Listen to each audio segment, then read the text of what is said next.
Esse é o grupo de estudos em simulação, modelagem mecânica dos fluidos.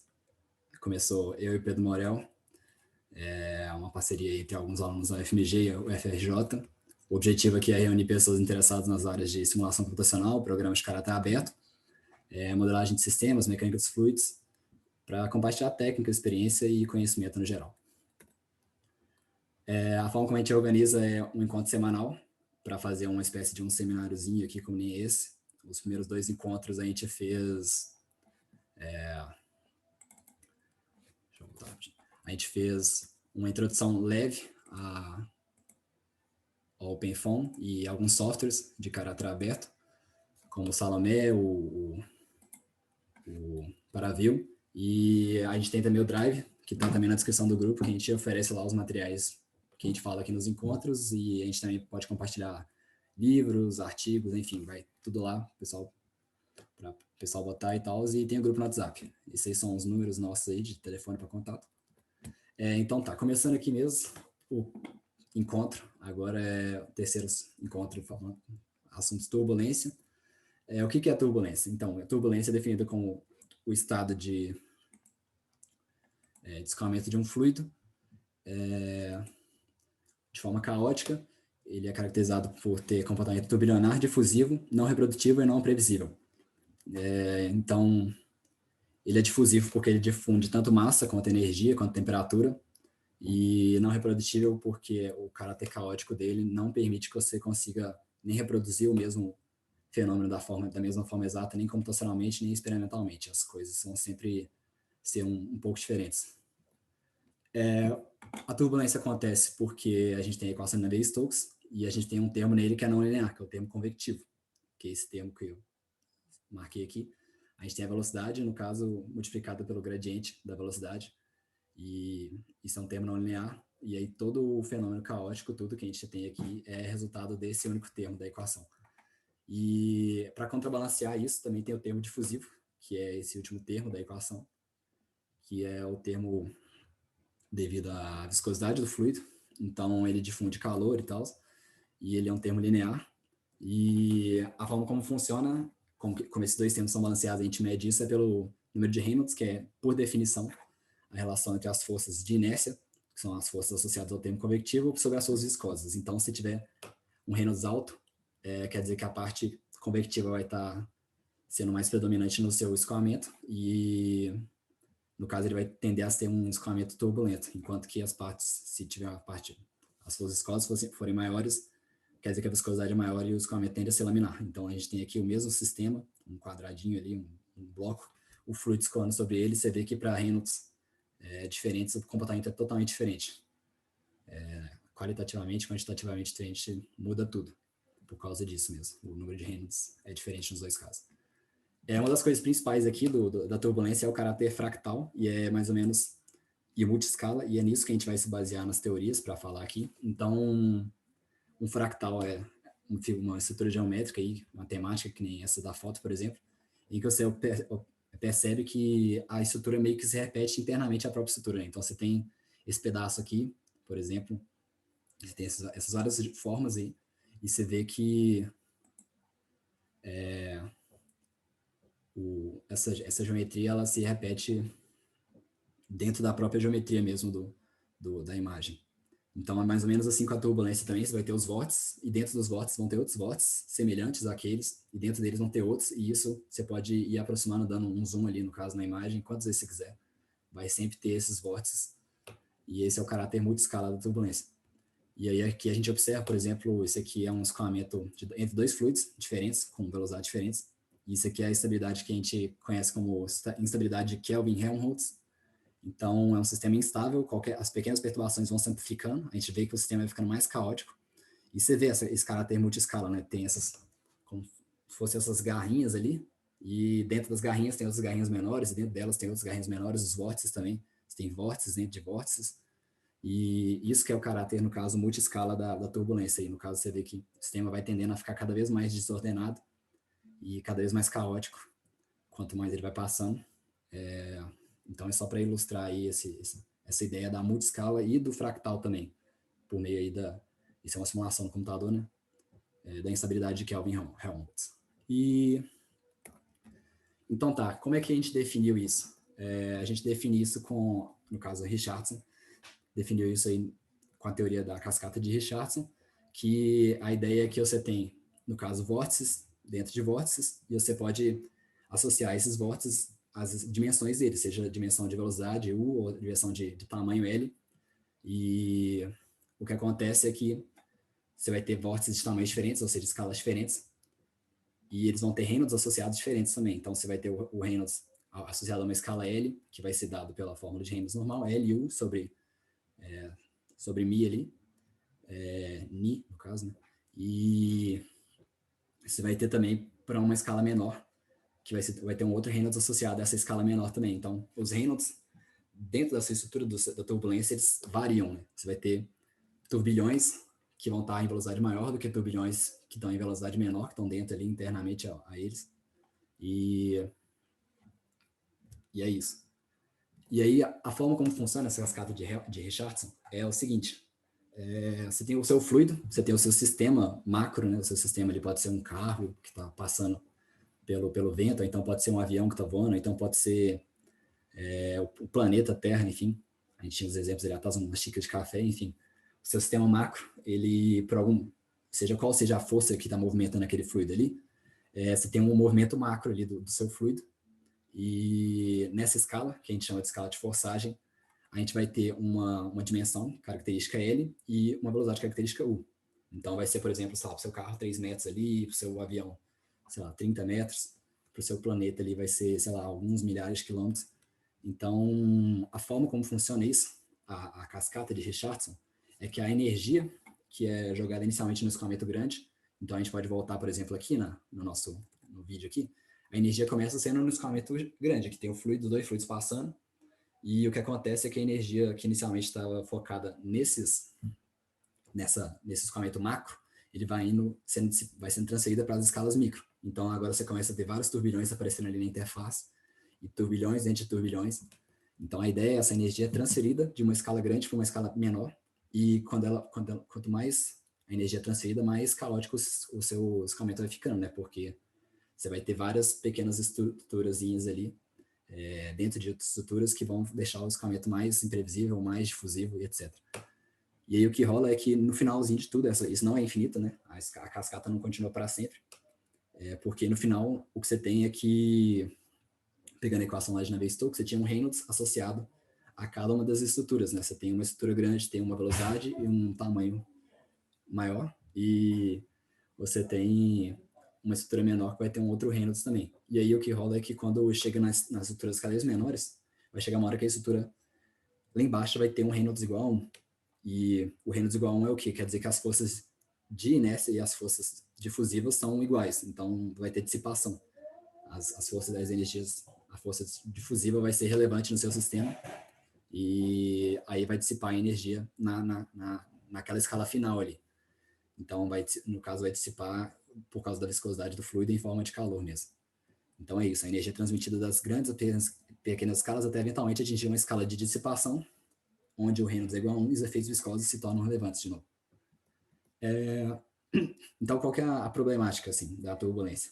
O que eles tentaram fazer foi pensar se existe uma forma de descrever de forma universal a turbulência, né? Então, você tem aqueles sistemas que são muito diferentes, aí no caso, por exemplo, você tem a xícara de café, você tem ali o planeta, você tem o rio ali, ou o que quer que seja, e será que é possível fazer um paralelo entre esses sistemas e aplicar uma mesma teoria para explicar esses sistemas diferentes, todos eles?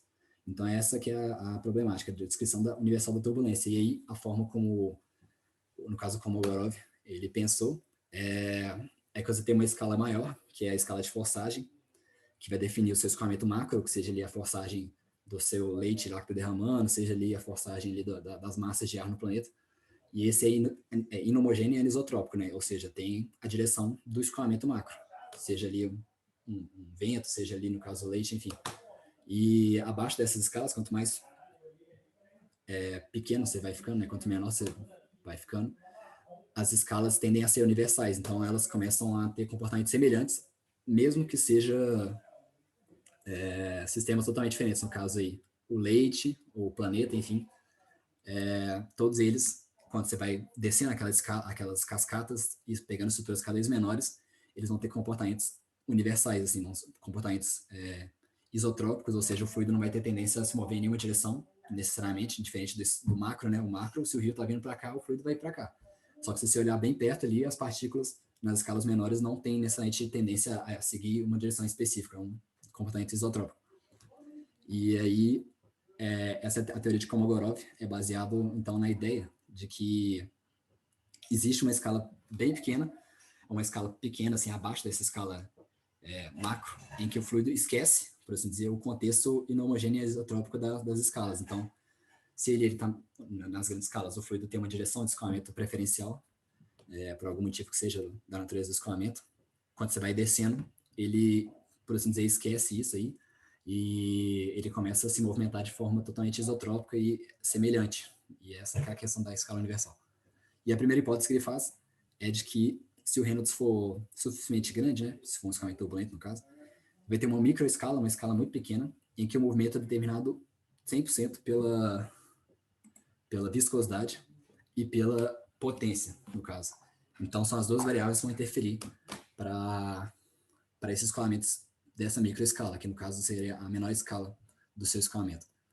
E a gente determina essa escala pequenininha, a gente fala que o tamanho dela é um tamanho eta, assim. Por definição, é a escala em que o Reynolds é igual a 1, ou seja, por definição, seria a menor escala do seu escoamento, e essa menor escala seria atingida quando as forças dissipativas do seu escoamento fossem relevantes de novo, e aí o seu escoamento naquela pequena escala ali ia ser do tipo difusivo. E aí, nessa pequena escala que a gente chama de tamanho eta,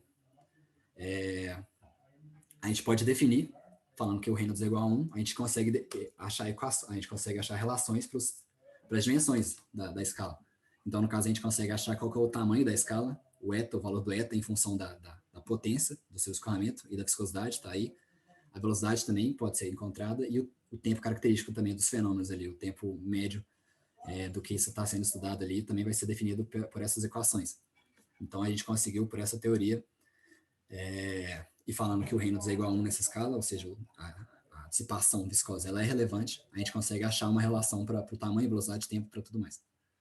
Então, a outra hipótese é que essa seria a menor escala e tem área maior. E a segunda hipótese é que no meio ali, você vai ter escalas intermediárias, que a gente chama de escalas iniciais, e o escoamento vai ser função só da potência. Então, não depende da viscosidade, né? Porque está no meio ali. Enquanto que a menor escala depende da viscosidade também, porque é uma escala onde a difusividade é relevante. No meio ali só depende da potência. E aí você consegue determinar a potência pela velocidade da escala, isso aí no caso a potência por massa, né? Pela velocidade, pelo tamanho, etc. E aí a gente pode resumir essa ideia toda nesse diagrama aqui. Então, só para ficar claro aqui. O que você tem? Você tem a produção, você tem a energia sendo inserida no seu escoamento macro, né? Seja ali o vento que está passando pelo carro, seja ali a movimentação das massas de ar na atmosfera. E nesse nível macro, você tem ali a sua escala L, que é o tamanho característico, que seria o tamanho dessas paradas. Seria, sei lá, 3 metros o tamanho do carro, ou então o tamanho do seu planeta ali, por assim dizer. O tamanho característico do fenômeno. E você teria essa energia sendo passada, dissipada não, ela transmitida para as escalas menores, através da escala inicial, definida pela segunda hipótese, que a gente acabou de falar, até a escala dissipativa, que é essa que tem o tamanho eta, que é a escala em que finalmente a energia vai ser dissipada. Então, a energia se transmite pelas escalas até ser finalmente dissipada em forma de calor por causa da viscosidade do fluido. E aí, essas duas escalas, a dissipativa e a inicial, são as escalas universais, né? Que era o que a gente estava procurando. Você tem o seu... Isso aqui, no nível da produção, depende do seu escoamento, e no nível... um nível abaixo ali, entrando ali naquele fractal ali que forma o fluido, você tem essas outras gamas dissipativa e inicial que formam a escala universal. E aqui o mesmo diagrama, né, representando isso. Aqui você tem o Reynolds associado à sua escala macro, e aí as escalas menores, os vórtices vão ficando cada vez menores, os fenômenos vão ficando menores, que nem a gente viu no vídeo ali atrás. E, por último, eles ficam pequenininhos e o Reynolds, nessa escala menorzinha aqui, vai ser 1. E você tem ali um tamanho característico, uma velocidade característica associada a essa escala micro. Então, tipo assim, qual que é o problema, assim, dessa teoria, por assim dizer? Qual que é o problema com isso tudo? O problema é que, já que a gente definiu que a turbulência, a gente tem que ter essa escala macro, e tem que ter todas aquelas no meio, para finalmente ser dissipado na escala menorzinha de todas. Se você fosse simular isso, se fosse calcular isso de alguma forma, você teria que ter a sua simulação, ela teria que abordar todas as escalas, né? Então, tipo assim, você imagina que, no caso, se fosse um avião ali, ele teria que ter uma malha que você teria que ter o avião todo representado, mas teria que ter um quadradinho assim também representado no caso da malha ali da sua simulação, minúsculo ali, de tamanho de centímetros, de milímetros, por assim dizer, não sei. E aí, no caso, isso pesa muito, muito a resolução do seu problema. E essa forma de resolver o problema, que você resolve a equação de Navier-Stokes diretamente, chama Direct Numerical Simulation, que é DNS. E aí o que você tem que o número de elementos da sua malha teria que ser o quê? Teria que ser a relação entre a grandeza característica, né, o tamanho característico, sei lá, 3 metros do carro, sobre o tamanho do pequeno fenômeno que você quer captar na escala menor. Então, L sobre eta. E aí... Não. Opa. A reunião vai terminar em 10 minutos, mas a gente passa para outra. Eu vou mandar o link no grupo lá no WhatsApp, aqui também, só para... Por causa que o Zoom aqui de graça é isso. Mas, enfim, o número de elementos da malha teria que ser Reynolds elevado a 9 quartos, e o valor de passo do tempo, né, que a nossa simulação a gente discretiza no tempo também, e resolve para os vários passos. Ele tem que ser raiz de Reynolds. E só para ter uma ideia do que é o valor do Reynolds para essas simulações, aqui a gente tem aqui para carros, trens, aviões, turbulência atmosférica, mais ou menos 10 elevado a 6. Então, 10 elevado a 6 elevado a 9 quartos, aí você vê que é uma quantidade absurda de elementos da malha, e o valor de passo do tempo também tem que ser muito, muito pequeno. Mas, assim, com os computadores ficando mais potentes, supostamente daria para resolver alguns problemas mais simples com isso. Então, por exemplo, aqui tem um vídeo aqui de DNS, que é resolução numa asa de avião. Então, você pegou ali só a seção da asa, só o perfil ali da asa, você discretizou, você está vendo aí o tamanho dos elementos ali em relação à escala de Kolmogorov. A escala de Kolmogorov é a menorzinha, a menor escala onde tem a dissipação. Menor escala... Eu vou colocando no babás, tá? E aqui no caso você tem as condições de contorno da sua simulação, e aí é o custo computacional, 35 milhões de core hours e 75 terabytes de memória para calcular isso aí, porque você está com uma malha tão fina, mas tão fina para capturar todos os eventos, que o negócio fica absolutamente pesado, assim. Então não dá para usar isso para a maioria dos problemas. Você vê que você consegue capturar eventos minúsculos, você vê ali os vórtices pequenininhos ali próximos da parede ali da sua asa do avião. E a equação resolvida com toda a riqueza de detalhes, né? Mas assim, super pesado, super, super difícil de resolver. Então, é isso. Agora a gente vai aproveitar e mudar o Zoom, e o Pedro vai continuar a apresentação na outra sala. Tá, certo. Então, como o Pietro mencionou no último quadro, eu vou meter mais os aspectos de modelagem e vou construir essa ponte teórica que leva a gente, de fato, da teoria clássica de mecânica dos fluidos para os modelos que a gente, de fato, resolve quando está simulando e usando modelos de turbulência no OpenFOAM ou qualquer que seja o outro programa. Então, a gente começa aqui com a equação de Navier-Stokes, e a gente tem essa grande problemática que não tem solução analítica, não tem nem prova da unicidade dessa equação, desse conjunto de equações, e a gente tem muitos, digamos até infinitos graus de liberdade para ela. E aí, um primeiro passo que a gente pode tentar para uma modelagem é tentar encontrar uma equação que dê uma dinâmica média para o nosso escoamento, para a nossa dinâmica. Então, essa é a primeira pergunta que a gente pode lançar aqui, se a gente pode ter uma equação para o escoamento médio. E uma segunda pergunta que vem disso é o que seria esse escoamento médio? Como a gente pode entender ele sob uma perspectiva física e como a gente pode visualizar ou ter alguma intuição sobre ele? Então, para começar essa discussão, eu apresento aqui as duas definições de média. A gente pode, para qualquer variável física, no caso de Navier-Stokes, a velocidade ou a pressão, a gente pode tomar uma média de conjunto. Então, seriam N amostras, N experimentos, na qual a gente tira a média desses N experimentos, obtidos até um tempo T. E a gente pode também tirar a média temporal. Então, para apenas uma experiência, um fenômeno físico, a gente integra no tempo essa variável de interesse, seja velocidade ou pressão, e a gente encontra essa variável média que depende apenas da posição, não depende do tempo, porque a gente já está integrando no tempo. E aí aqui, esses dois conceitos ficam meio arbitrários, assim, se a gente não discute de fato qual é a diferença e como eles se relacionam. A gente diz que um sistema é ergódico, ou que ele apresenta ergodicidade, se essas duas médias elas coincidem. E esse é um conceito que vem da teoria de sistemas dinâmicos, ele é um pouco cabuloso, assim, a definição exata dele, mas, sob um ponto de vista físico, a gente pode entender ergodicidade se a gente tem um sistema no qual a gente tem trajetórias de partículas ou qualquer órbita que a gente tenha nesse sistema, e em um tempo infinito, essa órbita ela consegue acessar todos os pontos do espaço que esse sistema, no qual esse sistema está contido. Então, um exemplo simples, por exemplo, seria uma xícara de café. Se você tem qualquer partícula numa xícara de café e você está ali mexendo ela infinitamente, um tempo infinito, você pode pensar que essa partícula vai acessar todo o espaço contido dentro dessa xícara.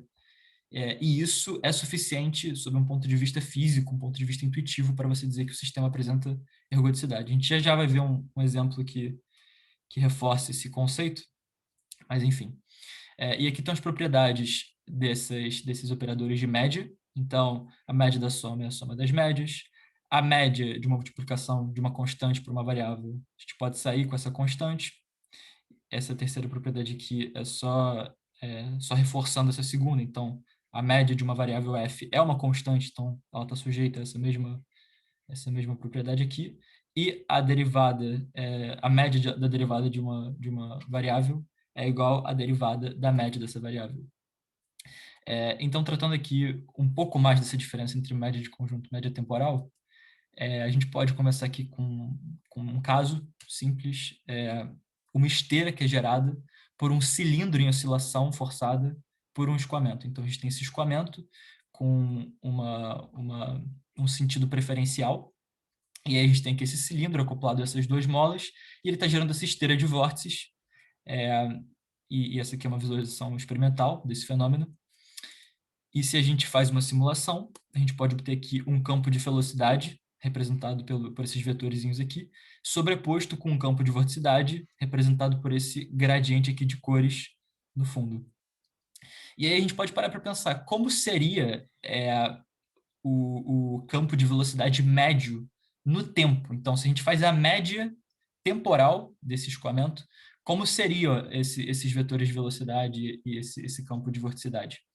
E a gente pode pensar que, como é uma esteira, a gente tem essas oscilações periódicas ocorrendo. Então, os nossos vetores de velocidade, eles ora estão assim, apontando para cá, ora estão assim, e aí eles ficam seguindo esse padrão com o tempo. Isso aqui é uma representação genérica de algum ponto assim. E se a gente integra isso no tempo, a ideia é que, na média, essas variações verticais vão ser anuladas e a gente vai ter só a direção horizontal. Então, de fato, isso que está acontecendo na média temporal. Ela independe do tempo, a gente está integrando no tempo, e a gente tem o escoamento indo de forma direcional para a esquerda, assim, sem essas variações verticais. Se a gente faz a média de conjunto, a média de amostras, a gente não obtém esse tipo de comportamento. Então, isso aqui é um exemplo claro, assim, no qual a média temporal é diferente da média de amostras, a média de conjuntos. A média de conjunto, você de fato tem a preservação para um determinado tempo T1, você tem a preservação nesses 10 experimentos ou 20 experimentos que você faz, da dinâmica de fato que está acontecendo a oscilação para esse tempo T1, nesses 10 ou 20 experimentos que você está fazendo.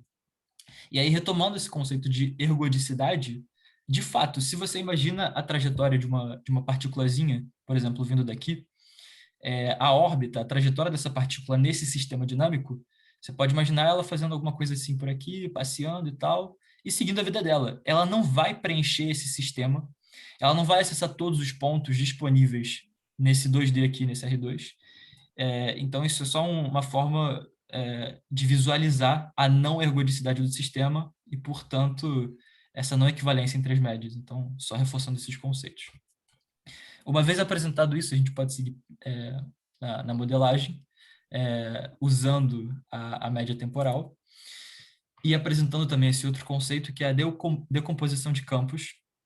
Então, para essas variáveis clássicas que a gente tem na Navier-Stokes, a velocidade e a pressão, a gente pode decompor elas, cada uma delas, em uma variável média, que não depende do tempo. É como se fosse uma dinâmica, uma forma de representar a dinâmica bruta do sistema, sem as flutuações, somada às flutuações. A mesma coisa para a pressão. E é interessante denotar aqui que quando a gente faz isso, quando a gente decompõe os campos dessas nossas variáveis, a gente está fazendo uma simplificação do sistema, porque esse sistema é um sistema determinístico e caótico. As flutuações, as pequenas flutuações que ocorrem por causa da turbulência, elas não são de natureza estatística.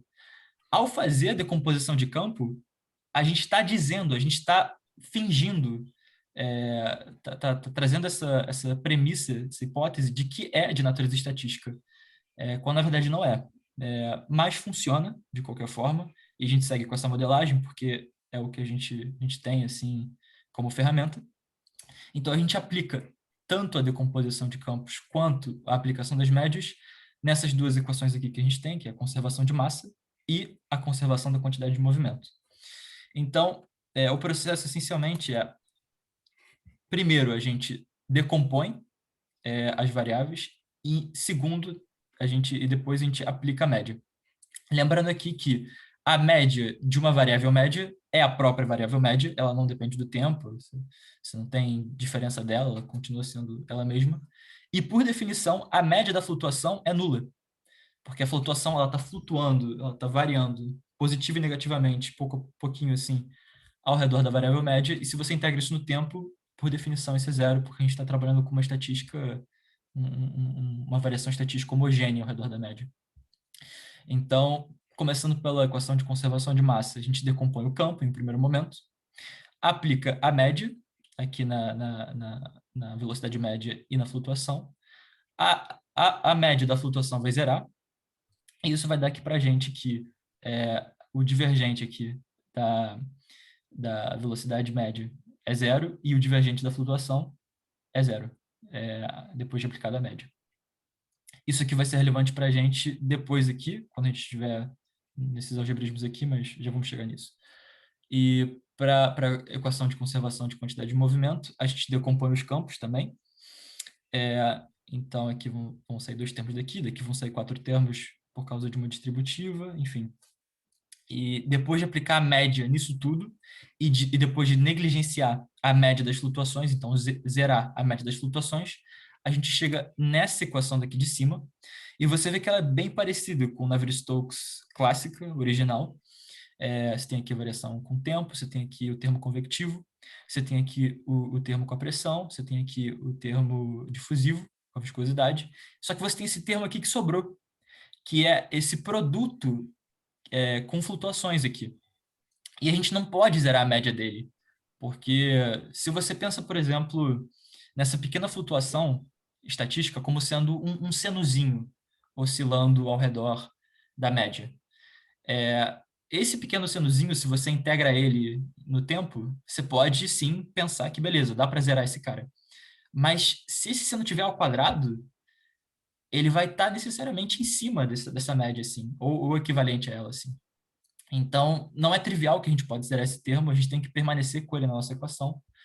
E a gente pode trabalhar aqui, fazer um algebrismozinho, usar a regra do produto, só que ao contrário, para transformar esse termo nesse aqui. Então, a regra do produto a gente estaria aplicando nesse cara aqui, e daqui surgiriam dois termos, só que o segundo termo que aparece nessa regra do produto, a gente zera por causa disso que a gente encontrou aqui na conservação de massa. Tá? O divergente da média da flutuação é zero, então a gente consegue fazer essa equivalência aqui e consegue chegar nessa equação final, que a gente chama de equação de escoamento médio para conservação de quantidade de movimento, ou RANS, o Reynolds Averaged Navier-Stokes. Isso aqui é a base, é o alicerce para muito das modelagens que a gente faz de turbulência na prática, de fato. Então, só deixando algumas coisas claras aqui, no RANS, a gente tem aqui o termo de aceleração, a gente tem aqui o termo de pressão clássico, o termo de tensão viscosa, isso aqui médio, e esse termo que sobrou, que é o termo de tensão turbulenta. Ou, se a gente fala numa perspectiva mais geral, tratando das três equações, tipo, nas três direções, em x, y, z, a gente pode pensar em notação tensorial no tensor de tensões de Reynolds. Então, a gente tem esse cara aqui que sobrou. E é interessante notar que tudo isso começou, todo esse processo, todo esse desenvolvimento teórico, ele começou com a gente querendo simplificar a nossa vida. Então, pegar Navier-Stokes e encontrar um esboço, encontrar algo mais grosseiro, trabalhando com as médias e um escoamento médio, e com a coerência matemática que a gente utilizou, a gente não conseguiu se livrar do problema. Esse termo permanece aqui e esse termo continua sendo responsável pela turbulência, ele é responsável por toda a dinâmica bizarra que a gente pode encontrar e por toda a dependência de condições iniciais, enfim. Ele permanece aí. Então, para um escoamento instantâneo, então para Navier-Stokes clássico, esse termo não existe e as únicas tensões que existem são ligadas à pressão e à viscosidade, como a gente conhece de forma padrão, assim, clássico. Eu não vou entrar em detalhes sobre como a gente chega nessas outras equações aqui, mas partindo da equação de RANS e fazendo alguns algebrismos não necessariamente super cabulosos, a gente tem como chegar nessas duas equações, que é a equação da energia cinética média e a equação da energia cinética para as flutuações. E o único comentário que eu queria levantar para essas equações aqui é o fato de que a gente consegue fazer o tensor de tensões de Reynolds aparecer, e na equação do escoamento médio para a energia cinética, esse termo está negativo. Na equação para as flutuações, esse termo está positivo. Então, a gente percebe que essa modelagem que a gente fez, ela está totalmente coerente com o quadro que o Pietro apresentou agora há pouco, com o fato de que a gente tem uma transferência da energia das grandes escalas para as pequenas escalas, do escoamento médio para as flutuações. Então, isso aqui é só uma reafirmação um pouco mais matemática e que está totalmente coerente com o que a gente viu na teoria de Kolmogorov. Então, as coisas estão fazendo sentido e funcionando dentro dessa modelagem. Então, voltando aqui para RANS, a gente continuou com esse tensor de tensões de Reynolds e ele está aí. A gente não sabe resolver ele, a gente não sabe o que é esse produto aqui de U', ou J', a média dele. E se a gente tentar fazer qualquer outra coisa de caráter algébrico, o máximo que a gente consegue fazer é só piorar. Assim. Então, se você tentar aplicar a decomposição de campos novamente, a aplicação de médias de qualquer cunho, qualquer forma que você tente fazer isso, você vai encontrar termos maiores, de ordem maior, e isso não vai chegar a resolver nada. Isso a gente chama de problema do fechamento, closure problem, e daqui a gente não sai. A gente precisa trazer modelagens exteriores, modelagens de fora, assim, para completar esse problema que a gente chega dentro do quadro clássico de RANS. E uma primeira modelagem que é usada também para quase todo modelo de turbulência baseado em RANS é a hipótese de Boussinesq. Então, a ideia dele foi basicamente pegar o tensor de tensões de Reynolds e pensar, tipo, tentar se basear um pouco, copiar um pouco o tensor de tensões clássicos para fluidos newtonianos, para escoamentos newtonianos que a gente conhece. Então, aqui a gente tem, por exemplo, o tensor de taxa de deformação, a gente aqui vai ter também um tensor de taxa de deformação para as velocidades médias. Então, a ideia é que daqui, do tensor de tensões de Reynolds, a gente vai estar fazendo aparecer uma viscosidade turbulenta, uma variável que a gente também não conhece como definir a priori, e a energia cinética turbulenta aqui. Então, tem todo o trabalho teórico dele, ele chega a isso. E quando a gente aplica esse tensor de tensões de Reynolds nas equações de Range, a gente chega a essa equação aqui, e você vê que ela é razoavelmente parecida com Navier-Stokes. Então, você tem aqui variação com o tempo, a derivada direcional, então aqui tem tanto a derivada temporal quanto o termo convectivo.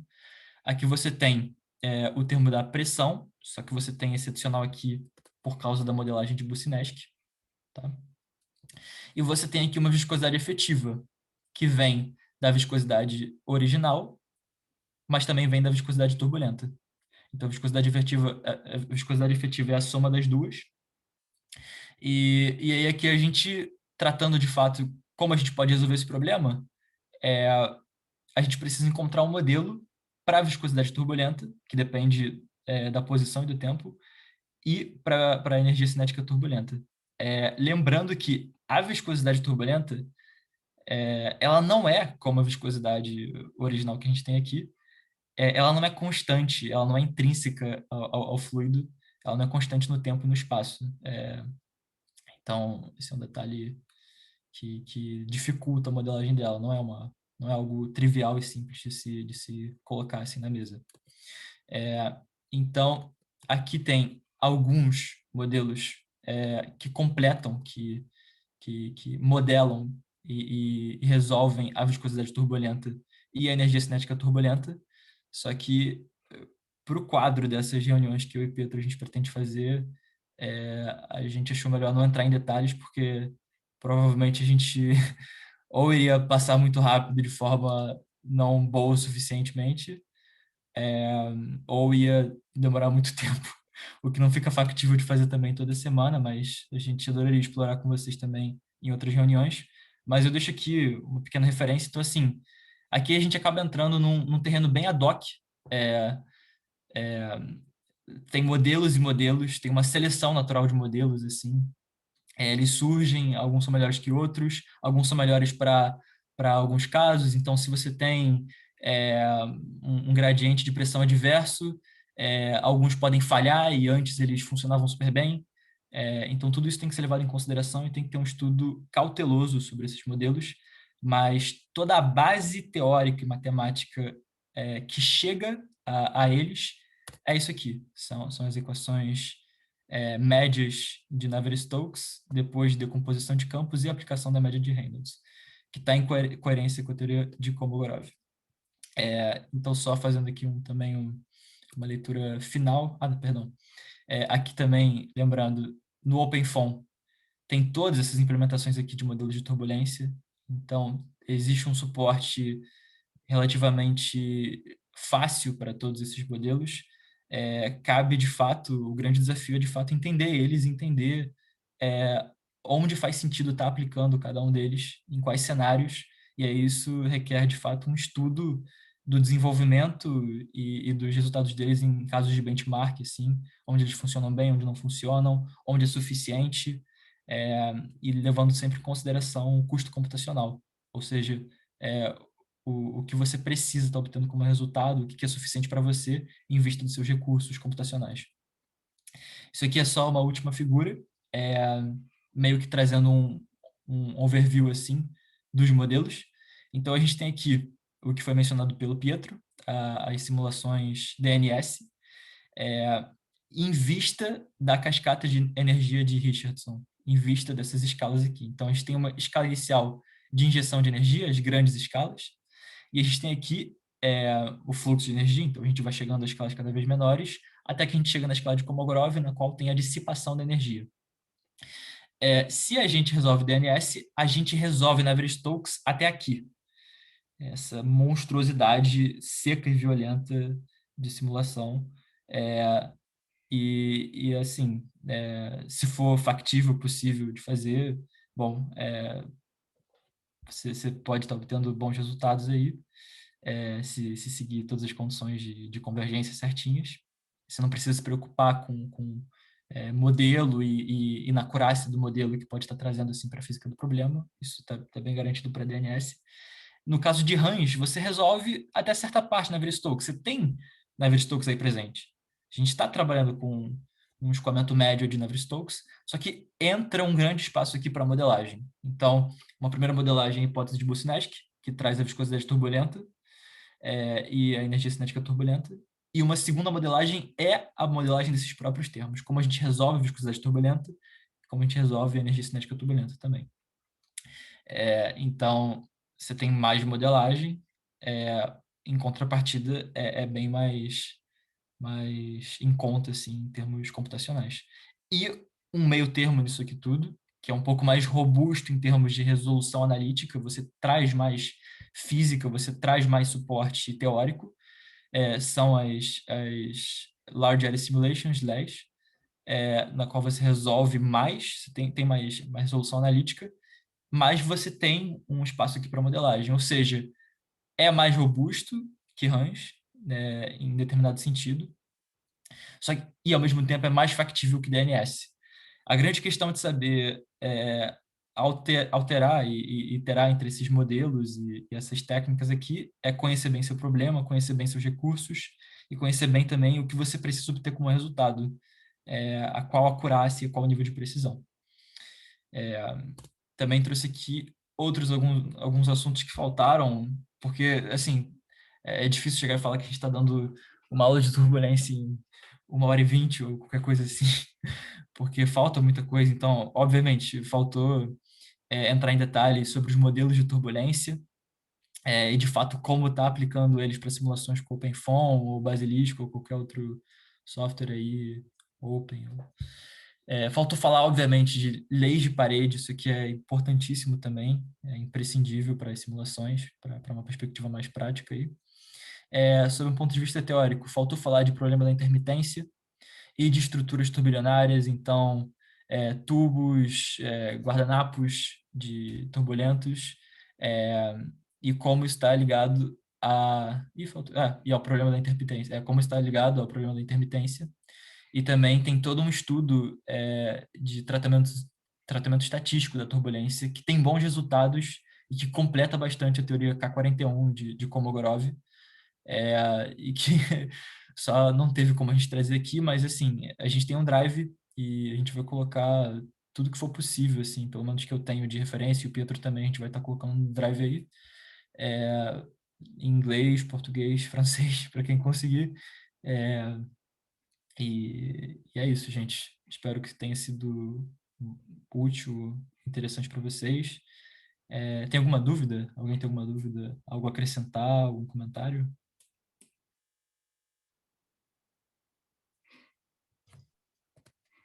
Só uma dúvida rapidinho, porque quando você colocou a diferença de Hans, LES e DNS, o Sim. Detached Area Simulation ele ficaria acima ou abaixo do LES? Porque ele mistura o Hans e o LES. Aí ele ficaria...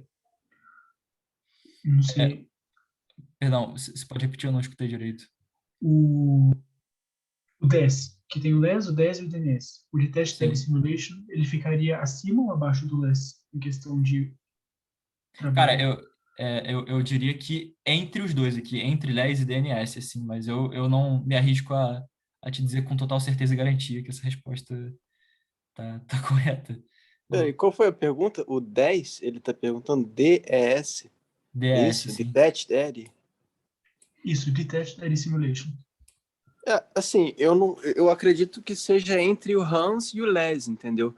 Porque até onde eu sei, e eu acho que tem gente aí na reunião que pode confirmar com mais propriedade, o 10, ele é como se fosse perto da parede ele resolve. Aí eu não sei se eu vou te dizer o certo, mas se eu não me engano, perto da parede ele resolve o Hans e longe da parede ele resolve o Les, entendeu? Porque é computacionalmente mais barato você resolver o Hans perto da parede, entendeu? Do que o Les. O Les perto da parede, ele está envolvido aí com as cascatas de Kolmogorov, com o tamanho das células, né? O teu filtro no Les, ele depende do tamanho das células. E aí, para você modelar isso de maneira adequada, você teria que ter uma malha infinitamente mais refinada perto da parede, entendeu? Então, é meio que como se você tivesse deixando o trabalho difícil para o Hans, perto da parede, e a turbulência mesmo que você quer, no, sei lá, na esteira do teu carro ou do teu corpo aí que vai causar turbulência, você usa o LES, entendeu? Saquei, Sacou? saquei. Obrigado. Nada, pô. Pô, cara, excelente. Valeu aí pela participação, mano. Isso aí realmente eu não Nada, tava pô. ligado, cara. Eu aprendi isso com o João Vitor, da Wiki. Eu não sei se ele tá aí na reunião. Não tá, não. Acho, Por isso que não... Senão ele já tinha falado. esse pá, cara, provavelmente. Acho que tá só o Pedro aqui. Pedro Kropf, beleza. Algum outro comentário, gente? Ou- Cara, nenhum comentário assim específico sobre a aula, não, mas eu fiquei muito feliz com a iniciativa de vocês aí. Eu não conheço o Pietro aí, mas imagino que, pô, seja tão bom assim quanto você, como tá, engenheiro. é o Patrick. Sou eu, Ah, pô, tá. você. Não, pô, é que tu tá com o iPhone aí, cara, não tava ligado. Pô, beleza. Ih, Valeu, pô, mano, valeu. é porque eu dei o login aqui no telefone. Mas enfim, eu gostei muito da iniciativa, cara. Fiquei amarradão. Vou tentar acompanhar aí o curso aí.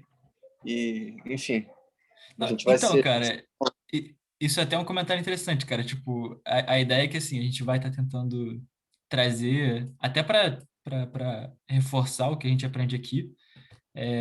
Então, trazer o que a gente aprendeu em interação fluido-estruturas, comandos compressíveis, interface, Savenant, todas essas aulas assim, que seriam interessantes a gente trazer e trabalhar melhor assim os aspectos, os detalhes.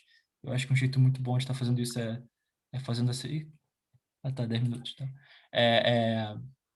É, tá fazendo essas aulinhas aqui, mas, cara, é aberto para, tipo, todo mundo, cara. Então, se você quiser apresentar também seus projetos, tiver alguma Sim, sim. temática até técnica que tu quiser contribuir, mano, tá mais do que bem-vindo, Patricão.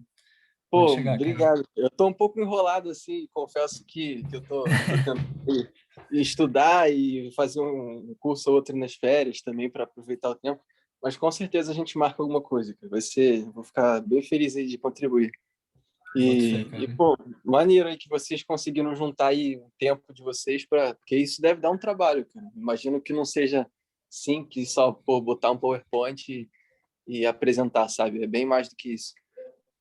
Mas Pô, maneiríssimo, cara. Bem feliz aí. pô, E valeu, essa parte mano. de modelo de turbulência, cara, eu já te falei que o Átila, quem é da UFRJ deve saber mais, que o Átila ele tem uma matéria que chama MacFlu 2 aqui no, na UFRJ. E ele tem uns vídeos no YouTube que basicamente são curso dele, sabe? Ou de graduação ou de pós. Então ele fala bastante dessa parte, assim, tipo, vocês meio que fizeram um resumo do que ele fala em aula, sabe? Se você quiser, eu Sim. posso mandar o link aí para vocês no WhatsApp. Pô, Eu acho que cara, vocês vão ficar. Se tiver um tempinho para olhar, vai ser legal. cara, tá mais do que bem-vindo. Pode mandar sim. Vou Inclusive, mandar. manda também. Ele tem como botar no Drive, Pietro? O Drive tá aberto para geral editar ou não? Tô na dúvida agora, cara. Eu vou dar uma olhada lá se tá aberto pra geral. Senão eu Mas boto hoje mesmo. eu teria que subir, tipo, baixar os vídeos, você tá falando? É um Não, link no não, YouTube. Não, não. não. VG. Mas também tem também o PDF dele. Tem tipo, as notas de aula dele, né? Tem, tipo, o livro Sim, dele. é verdade, é. Isso Isso aí eu tem, posso tem... botar também. Mas tem o Show. link para isso também, tudo lá acho que é no site do Nidif, né?